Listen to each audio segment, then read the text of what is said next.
आज तक आपने सुना होगा कि इब्लीस हमेशा इंसान को इबादत से गुमराह करने की कोशिश करता है, मगर आज की यह कहानी इतनी अजीब है कि इसे सुनकर आप हैरत में पड़ जाएंगे। एक शख्स अंधेरी रात में नमाज अदा करने के लिए अपने घर से निकला।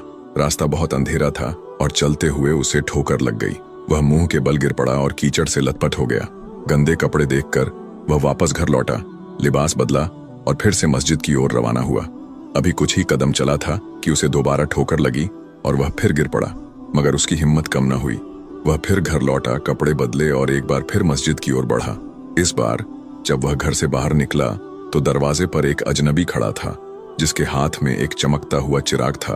अजनबी चुपचाप उसके आगे आगे मस्जिद की तरफ चल पड़ा। चिराग की रोशनी में इस बार रास्ता साफ नजर आ रहा था और वह बिना किसी मुश्किल के मस्जिद पहुंच गया। मस्जिद के दरवाजे पर वह अजनबी ठहर गया और नमाजी अंदर चला गया।